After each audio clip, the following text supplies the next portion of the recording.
Amados hermanos, sean todos bendecidos.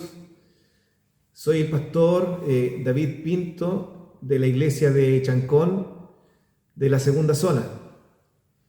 Me corresponde tratar algunos puntos o ver algunos puntos de lo que es nuestra declaración de fe, y me corresponde ver o exponer acerca de la obra y los oficios de Cristo, acerca de su expiación, lo que es el triple ministerio de Cristo, y finalmente lo que es en el apartado 2.3, Cristo y su iglesia.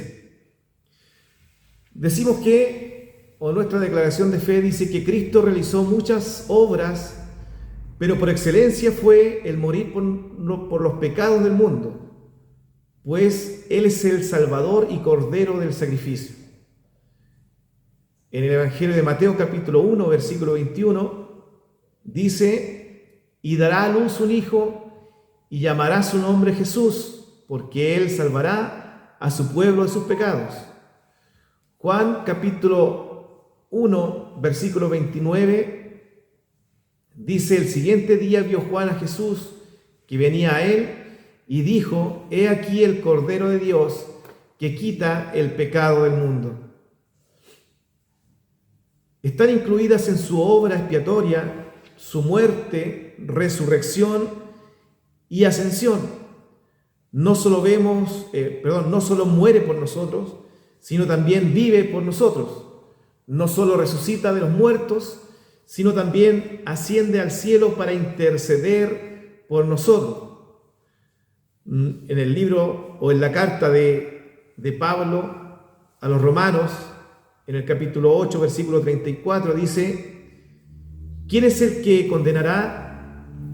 Cristo es el que murió, más aún, el que también resucitó, el que además está a la diestra de Dios, el que también intercede por nosotros. Romanos capítulo 4, versículo 25, dice: el cual fue entregado por nuestras transgresiones y resucitado para nuestra justificación.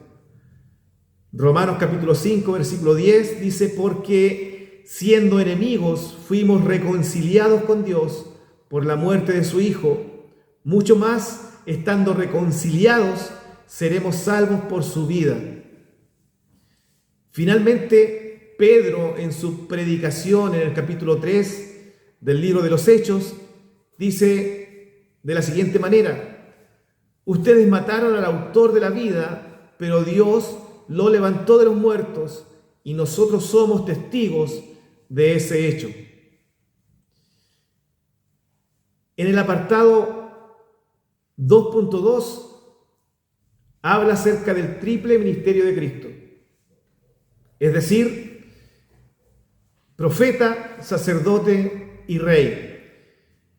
La Escritura manifiesta y confirma esta función.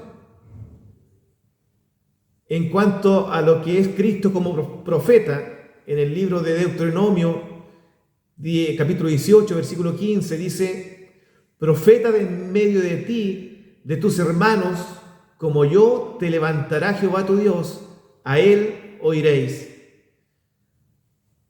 En cuanto a lo que es Cristo como sacerdote, en el libro de los Salmos, capítulo 110, versículo 4, dice: juró Jehová y no se arrepentirá. Tú eres sacerdote para siempre, según el orden de Melquisedec. En el libro o en la carta de Hebreos, en el capítulo 3, versículo 1, dice: por tanto, hermanos santos, participantes del llamamiento celestial, considerad al apóstol y sumo sacerdote de nuestra profesión, Cristo Jesús. Cristo como Rey. En el libro del profeta Isaías, en el capítulo 9, versículos 6 y 7, dice: porque un niño nos es nacido, hijo nos es dado, y el principado sobre su hombro, y se llamará su nombre admirable, consejero, Dios fuerte, Padre eterno, príncipe de paz. Lo dilatado de su imperio y la paz no tendrán límite sobre el trono de David y sobre su reino, disponiéndolo y confirmándolo en juicio y en justicia desde ahora y para siempre. El celo de Jehová de los ejércitos hará esto. En el Evangelio de Lucas, capítulo 1, versículos 31 y 33 dice: y ahora concebirás en tu vientre y darás a luz un hijo, y llamarás su nombre Jesús. Este será grande y será llamado Hijo del Altísimo, y el Señor Dios le dará el trono de David su padre, y reinará sobre la casa de Jacob para siempre, y su reino no tendrá fin. En el libro de Apocalipsis, capítulo 19, versículo 16, dice: y en su vestidura y en su muslo tiene escrito este nombre: Rey de Reyes y Señor de Señores. En el apartado 2.3 habla acerca de Cristo y su iglesia. Cristo es la cabeza de la iglesia, la gobierna, dirige, y esto por la palabra. Colosenses capítulo 1, versículo 18, dice: y Él es la cabeza del cuerpo que es la iglesia, el que es el principio, el primogénito de entre los muertos, para que en todo tenga la preeminencia. Efesios capítulo 5, versículos 23, 24, 26 dice: porque el marido es cabeza de la mujer, así como Cristo es cabeza de la iglesia, la cual es su cuerpo, y Él es su Salvador. Así que como la iglesia está sujeta a Cristo, así también las casadas lo estén a sus maridos en todo. Maridos, amad a vuestras mujeres, así como Cristo amó a la iglesia y se entregó a sí mismo por ella, para santificarla, habiéndola purificado en el lavamiento del agua por la palabra. Además, Cristo constituye a los ministerios de la iglesia para que ésta sea perfeccionada. Efesios capítulo 4, versículo 11 al 13 dice: y Él mismo constituyó a unos apóstoles, a otros profetas, a otros evangelistas, a otros pastores y maestros, a fin de perfeccionar a los santos para la obra del ministerio, para la edificación del cuerpo de Cristo, hasta que todos lleguemos a la unidad de la fe y del conocimiento del Hijo de Dios, a un varón perfecto, a la medida de la estatura de la plenitud de Cristo. También este apartado dice: el Mesías ha de volver por su iglesia en su venida, y ésta se reunirá con él en el arrebatamiento, además de traer los juicios e instaurar su reino. En cuanto a lo que es el arrebatamiento de la iglesia, la Escritura dice de la siguiente manera. En 1 Corintios, capítulo 15, del 51 al 58. He aquí os digo un misterio: no todos dormiremos, pero todos seremos transformados. En un momento, en un abrir y cerrar de ojos, a la final trompeta, porque se tocará la trompeta y los muertos serán resucitados incorruptibles, y nosotros seremos transformados. Porque es necesario que esto corruptible se vista de incorrupción y esto mortal se vista de inmortalidad. Y cuando esto corruptible se haya vestido de incorrupción y esto mortal se haya vestido de inmortalidad, entonces se cumplirá la palabra que está escrita: sorbida es la muerte en victoria. ¿Dónde está, oh muerte, tu aguijón? ¿Dónde, oh sepulcro, tu victoria? Ya que el aguijón de la muerte es el pecado, y el poder del pecado la ley.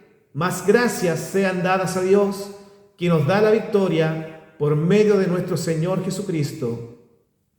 Así que, hermanos míos, amados, estad firmes y constantes, creciendo en la obra del Señor siempre, sabiendo que vuestro trabajo en el Señor no es en vano. Primera de Tesalonicenses, capítulo 4, del 13 al 18, dice: tampoco queremos, hermanos, que ignoréis acerca de los que duermen, para que no os entristezcáis como los otros que no tienen esperanza. Porque si creemos que Jesús murió y resucitó, así también traerá Dios con Jesús a los que durmieron en él.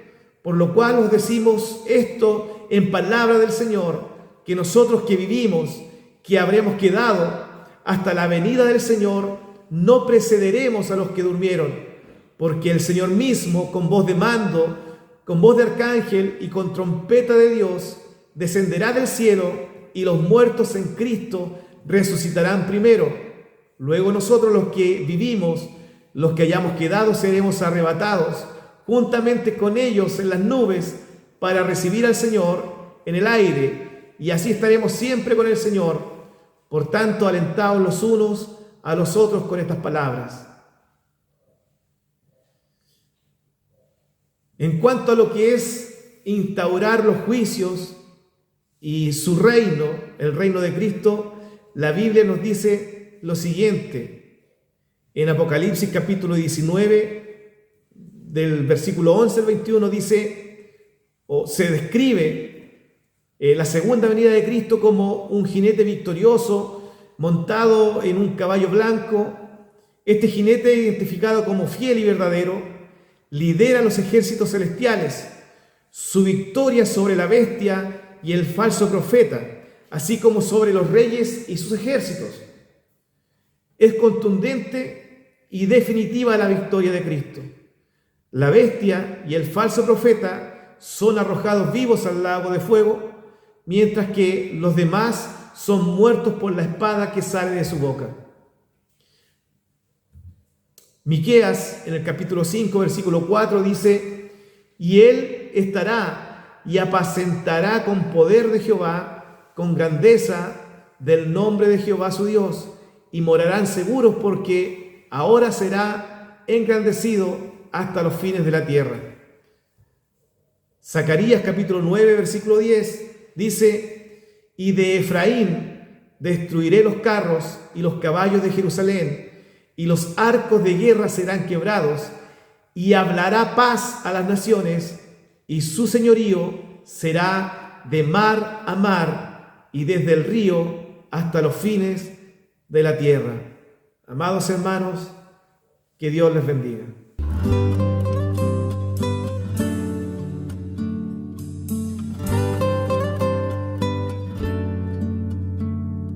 Santo Espíritu, ven sobre mí. Quiero ser un altar para ti. Si fue mejor que Él se fuera, y si fue mejor que tú vinieras, Santo Espíritu, ven sobre mí.